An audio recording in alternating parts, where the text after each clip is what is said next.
कहानी की शुरुआत में हमें ड्रासा नाम की एक तेज निशानेबाज लड़की दिखाई जाती है। वह कई घंटों से एक टनल में छिपकर बैठी होती है और अपने टारगेट का इंतजार कर रही होती है। ड्रासा को पास के एयरपोर्ट पर एक सरकारी अफसर को मारने का काम दिया गया होता है। कुछ ही देर में एक प्लेन रनवे पर लैंड करता है। जैसे ही ड्रासा को अपना टारगेट दिखता है, वह कई किलोमीटर दूर से एक ही गोली में उसे मार देती है।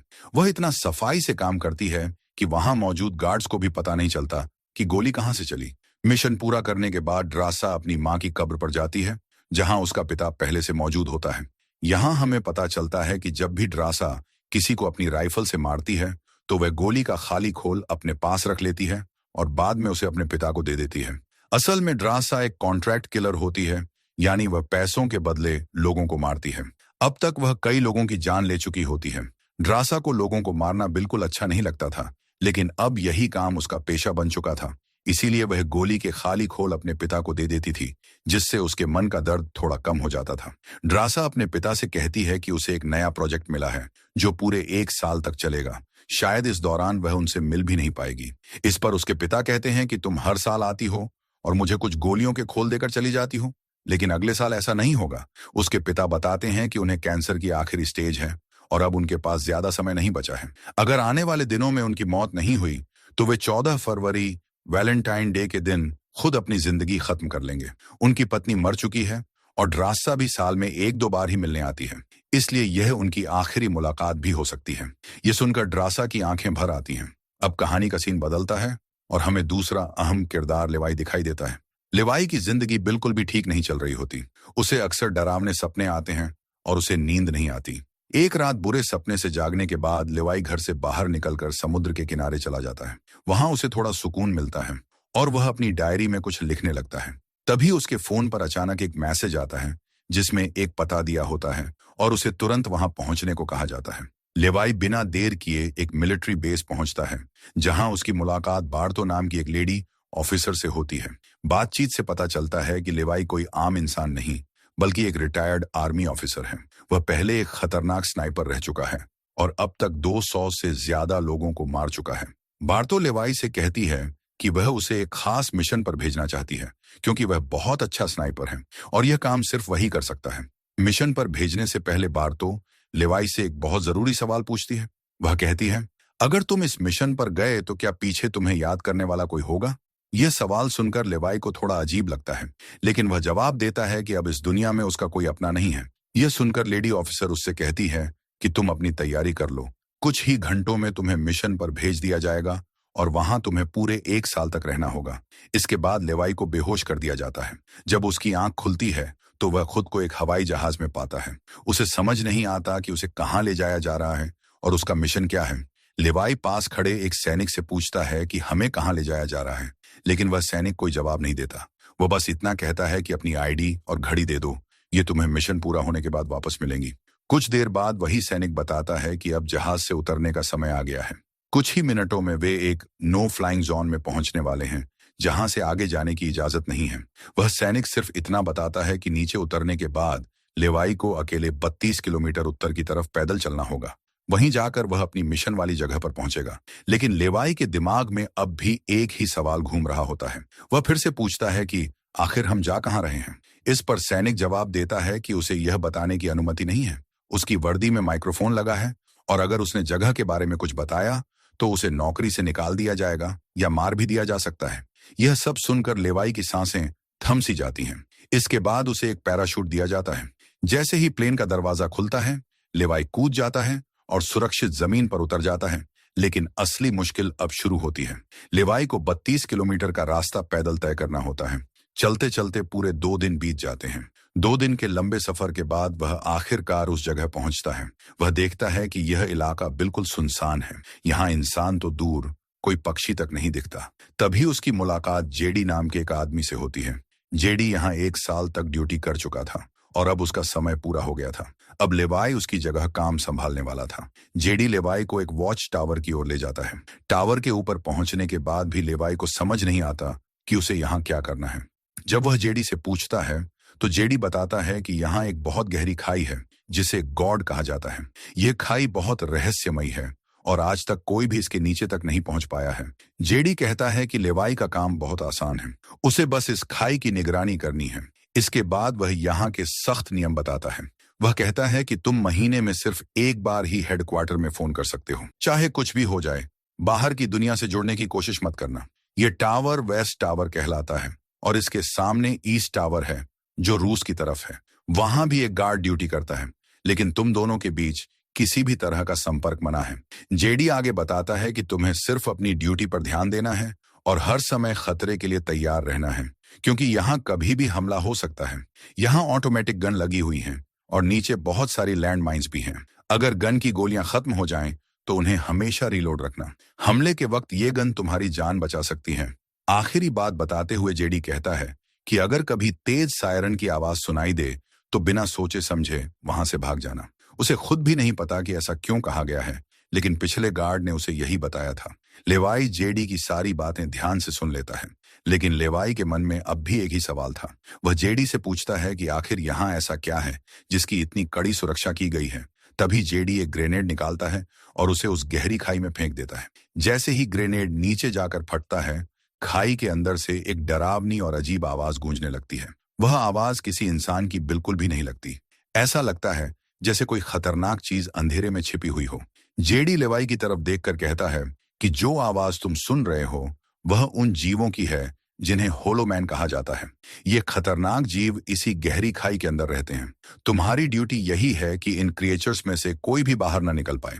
जेडी आगे बताता है कि कहा जाता है साल 1940 में अमेरिकी सेना के 2400 सैनिकों को इस खाई में भेजा गया था ताकि वे अंदर मौजूद सभी क्रिएचर्स को खत्म कर सकें, लेकिन उनमें से एक भी सैनिक आज तक जिंदा वापस नहीं लौटा। अब जेडी लेवाई को सारी जानकारी देकर यहां से जाने की तैयारी करता है, क्योंकि उसकी 1 साल की ड्यूटी पूरी हो चुकी होती है।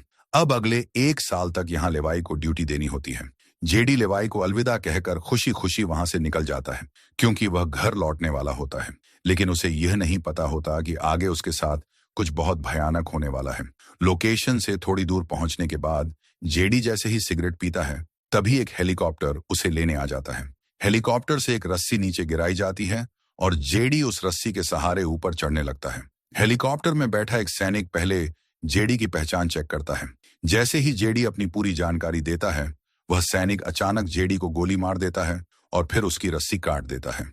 जेडी नीचे गिर जाता है और वहीं मर जाता है। अब यह साफ हो जाता है कि जो भी इस जगह आता है वह कभी वापस नहीं जा पाता। इसके बाद अगले दिन का सीन दिखाया जाता है। लेवाई अपनी ड्यूटी शुरू करता है।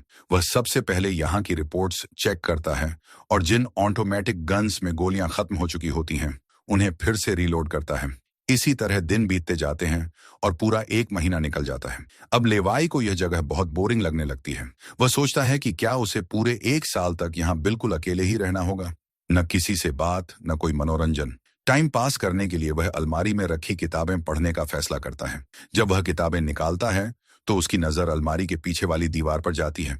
वहां कई नोट्स लिखे हुए होते हैं। ये नोट्स उन लोगों के थे जो पहले इस टावर में ड्यूटी कर चुके थे। हर नोट में डर, अकेलापन और होलोमैन के खतरे के बारे में लिखा था। एक दिन लेवाई को वेस्ट टावर से किसी मशीन के चलने की आवाज सुनाई देती है। वह तुरंत टेलीस्कोप से ईस्ट टावर की तरफ देखता है।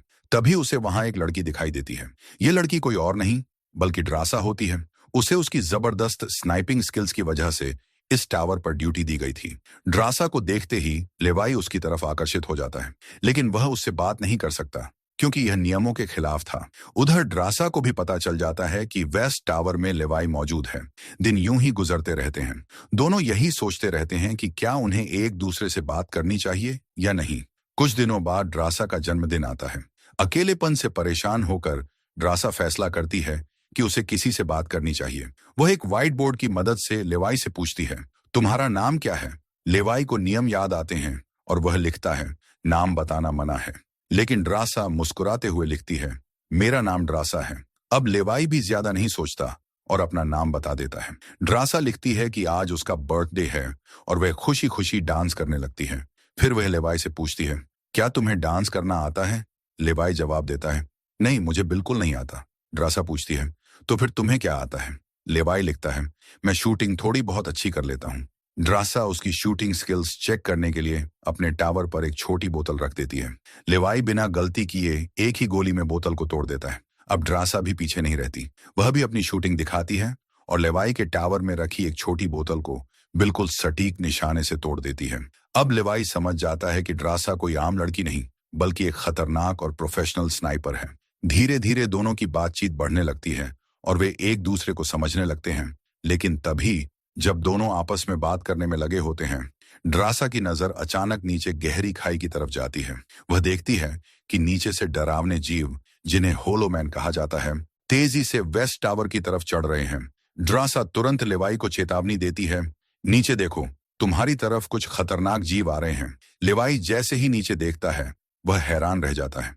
वहां एक दो नहीं बल्कि हजारों होलोमैन ऊपर की तरफ बढ़ रहे होते हैं। बिना समय गंवाए लेवाई अपनी स्नाइपर राइफल उठाता है और एक एक करके उन जीवों को मारने लगता है। लेकिन उनकी संख्या इतनी ज्यादा होती है कि वह अकेले सबको नहीं रोक पाता। तब ड्रासा भी अपनी मशीन गन से लगातार गोलियां चलाने लगती है। अब होलोमैन ड्रासा के टावर की तरफ भी बढ़ने लगते हैं। दोनों अपनी अपनी तरफ से उन पर हमला करते हैं। तभी लेवाई देखता है कि एक होलोमैन ड्रासा के टावर तक पहुंच चुका है और उस पर हमला करने ही वाला है। लेवाई बिना देर किए अपनी शानदार स्नाइपिंग स्किल्स का इस्तेमाल करता है और दूर से ही उस जीव को मार गिराता है। अब लेवाई और ड्रासा दोनों समझ जाते हैं कि इस खतरनाक जगह पर जिंदा रहने के लिए उन्हें मिलकर लड़ना होगा। सब संभल जाने के बाद ड्रासा कहती है, यह मेरी जिंदगी का सबसे अच्छा बर्थडे था। अगली सुबह लेवाई नीचे लगी लैंडमाइंस को ठीक करता है और ऑटोमेटिक गनों को फिर से रीलोड करता है। तभी अचानक खाई के अंदर से एक ड्रोन बाहर निकलता है। वह कुछ सेकंड तक लेवाई की तरफ देखता रहता है और अजीब तरीके से स्कैन करता है। यह देखकर लेवाई चौंक जाता है। उसे समझ नहीं आता कि यह ड्रोन क्यों भेजा गया है और किसने भेजा है। समय ऐसे ही गुजरता रहता है। दिन और महीने बीत जाते हैं। अब लेवाई और ड्रासा की अच्छी दोस्ती हो चुकी होती है। वे दोनों अब अकेलापन महसूस नहीं करते और उनके दिन ठीक ठाक गुजरने लगते हैं। लेकिन एक दिन ड्रासा बहुत उदास होती है क्योंकि आज 14 फरवरी होता है। उसे अपने पिता की बात याद आती है, जिन्होंने कहा था कि अगर वह कैंसर से नहीं मरे तो 14 फरवरी को खुद अपनी जान ले लेंगे। ड्रासा बोर्ड पर लिखकर लेवाई को बताती है, आज मैं खुद को बहुत ज्यादा अकेला महसूस कर रही हूँ। ड्रासा लिखती है, अगर आज मेरे पास कोई होता तो मुझे बहुत अच्छा लगता।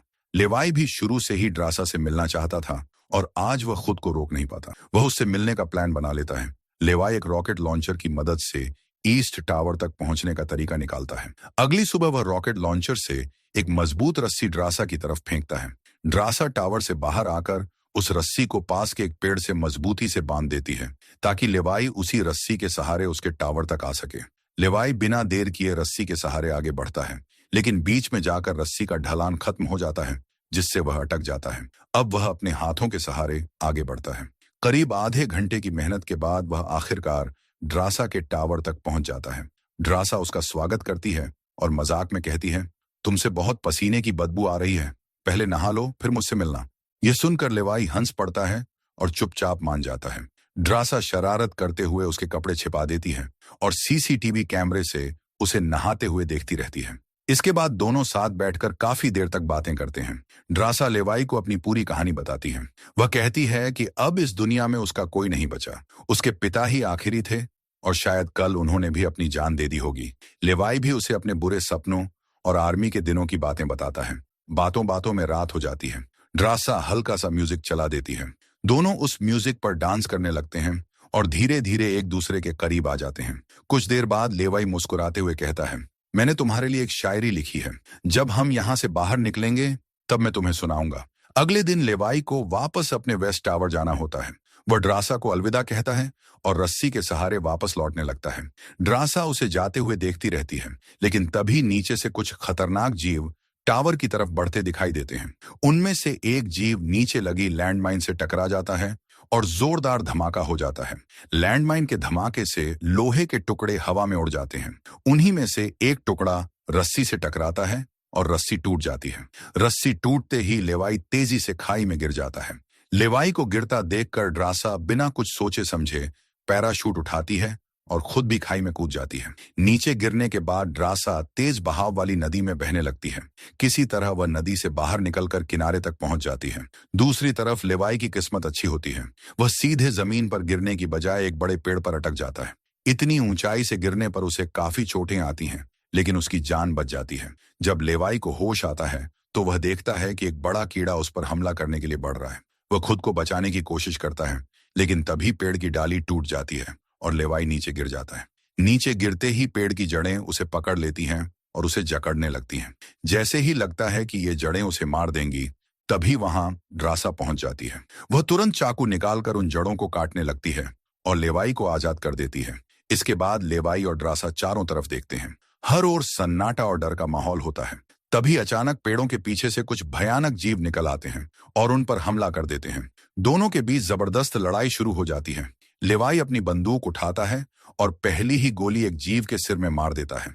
इसके बाद दोनों मिलकर बाकी जीवों को भी मार गिराते हैं। फिर लेवाई की नजर एक मरे हुए जीव पर पड़ती है। वह देखता है कि उस जीव ने वही आर्मी की वर्दी पहन रखी है जो कभी अमेरिकी सैनिक पहना करते थे। यह देखकर लेवाई के रोंगटे खड़े हो जाते हैं। तभी उसे जेडी की बातें याद आती हैं, जब उन्होंने बताया था कि साल 1940 में करीब 2400 सैनिकों के एक बड़े दल को इस खाई में भेजा गया था, लेकिन वे सैनिक कभी वापस नहीं लौटे थे। इसके बाद लेवाई और ड्रासा एक बहुत ही डरावनी जगह पर पहुंच जाते हैं। यह जगह किसी भयानक सपने जैसी लगती है। चारों तरफ इंसानों की सड़ी गली लाशें पड़ी होती हैं। सबसे डरावनी बात यह थी कि उन लाशों के अंदर से पेड़ पौधे उगाए थे। ऐसा लग रहा था जैसे किसी खतरनाक वायरस ने पूरी जगह को तबाह कर दिया हो। तभी अचानक पेड़ों के बीच कुछ हलचल होती है। लेवाई और ड्रासा समझ जाते हैं कि वे भयानक क्रिएचर्स फिर से उनका पीछा कर रहे हैं। डर के मारे दोनों तेजी से भागते हैं और एक टूटी फूटी चर्च के अंदर घुस जाते हैं। दरवाजा बंद करने के बाद वे अंदर का नजारा देखकर चौंक जाते हैं। चर्च के अंदर भी कई इंसानों की लाशें पड़ी होती हैं। ऐसा लगता है जैसे इन लोगों ने वायरस से बचने के लिए खुद ही अपनी जान ले ली हो।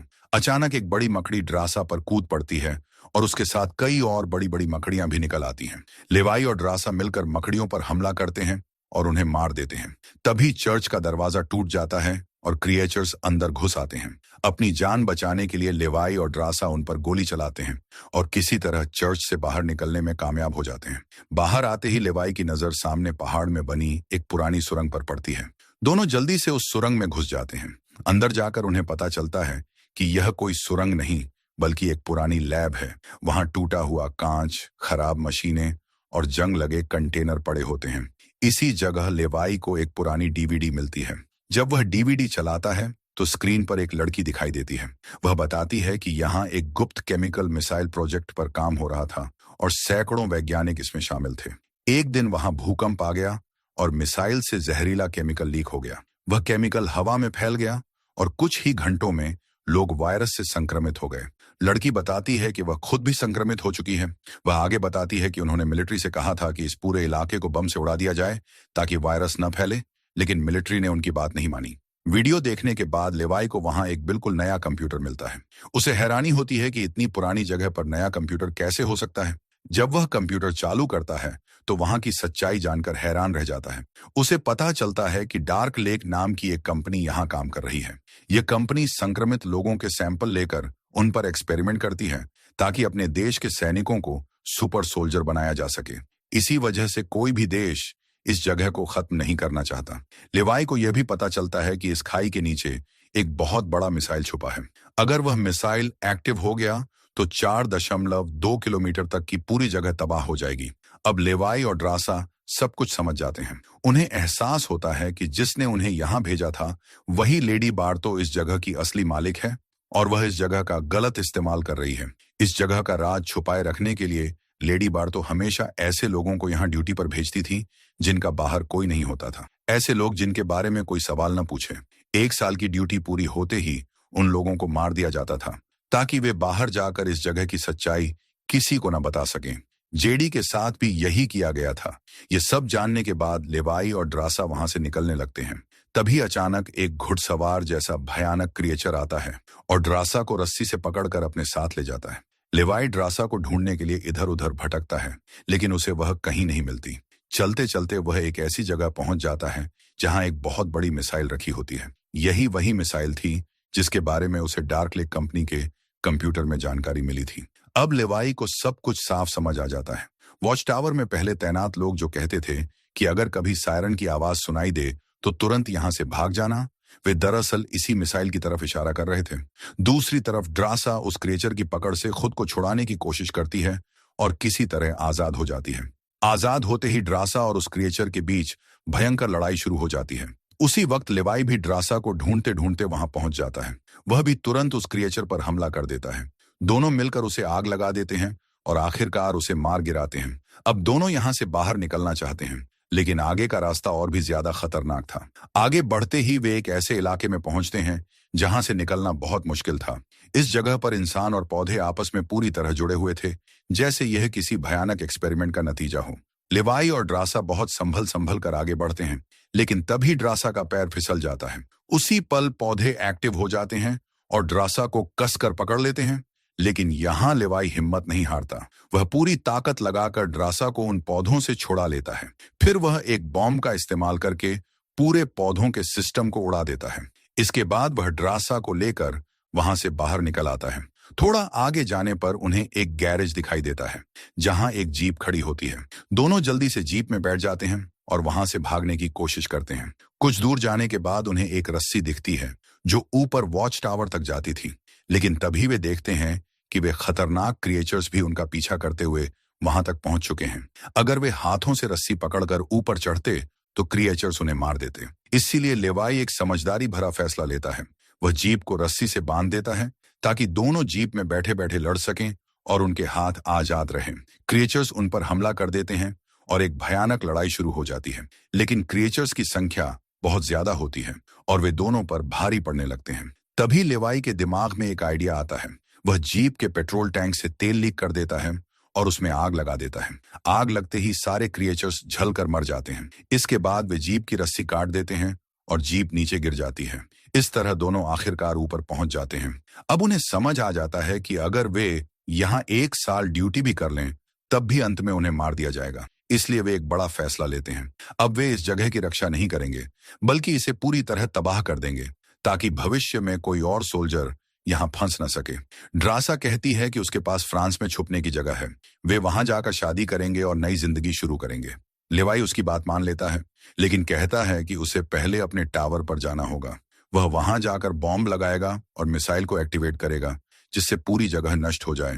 लेवाई रस्सी की मदद से अपने टावर पर पहुंच जाता है। तभी लेडी बार्तो उससे संपर्क करती है और पूछती है कि क्या वह खाई के अंदर गया था, क्योंकि किसी ने उनके कंप्यूटर को ऑन किया है। लेवाई झूठ बोल देता है कि वह अंदर नहीं गया, लेकिन बार्तो जान जाती है कि वह झूठ बोल रहा है। उसने सिक्योरिटी कैमरों में सब कुछ देख लिया था। फिर वह चालाकी से कहती है कि अगर लेवाई अंदर नहीं गया तो जरूर वेस्ट टावर वाली गार्ड यानी ड्रासा ने नियम तोड़ा होगा। वह लेवाई को ड्रासा को मारने का आदेश देती है। लेवाई ऊपर से हाँ कह देता है, लेकिन बार्तो समझ जाती है कि वह ड्रासा को नहीं मारेगा और दोनों भागने वाले हैं। इसीलिए वह खुद हेलीकॉप्टर लेकर वहां पहुंचती है। लेकिन बार्तो के पहुंचने से पहले ही लेवाई और ड्रासा अपनी तैयारी पूरी कर चुके होते हैं। लेवाई दूर से अपनी जिंदगी का सबसे लंबा शॉट लेता है और उस टावर को गोली मारता है जो सीधे मिसाइल से जुड़ा होता है। इससे तेज सायरन बजने लगता है। अब उनके पास बहुत कम समय होता है। दोनों तेजी से भागने लगते हैं, क्योंकि मिसाइल फटने पर 4.2 किलोमीटर तक सब कुछ तबाह हो जाएगा। ड्रासा पूरी ताकत से भागकर सुरक्षित दूरी तक पहुंच जाती है, लेकिन लेवाई के पैर में चोट लगी होती है, इसलिए वह तेज नहीं भाग पाता। उधर बार्तो को भी समझ आ जाता है कि मिसाइल ब्लास्ट होने वाला है। तभी मिसाइल एक्टिवेट हो जाती है और एक जबरदस्त धमाका होता है। पूरी खाई तबाह हो जाती है। धमाका इतना भयानक होता है कि उसकी लपटों में बार्तो का हेलीकॉप्टर भी आ जाता है और वहीं उसका अंत हो जाता है। ड्रासा तो सुरक्षित दूरी पर पहुंच चुकी होती है, लेकिन लेवाई धमाके की चपेट में आ जाता है। तेज हवा उसे पानी में गिरा देती है। खाई में मौजूद सारे क्रिएचर्स मारे जाते हैं। अब सिर्फ ड्रासा ही जिंदा बचती है। वह ऊंची जगह पर खड़ी होकर लेवाई का इंतजार करती है। रात हो जाती है, लेकिन लेवाई नहीं आता। उसे लगता है कि लेवाई अब जिंदा नहीं रहा। इसके बाद कहानी कुछ महीनों आगे बढ़ती है। ड्रासा लेवाई की लिखी हुई कविता पढ़ती है और उसकी यादों में खो जाती है। आंसुओं के साथ वह फ्रांस में एक होटल में वेट्रेस की नौकरी शुरू कर देती है, लेकिन एक दिन अचानक लेवाई उसके सामने आकर खड़ा हो जाता है। वह जिंदा होता है। लेवाई को देखकर ड्रासा हैरान रह जाती है और खुशी के मारे दौड़कर उसे गले लगा लेती है, और इसी के साथ यह कहानी खत्म हो जाती है।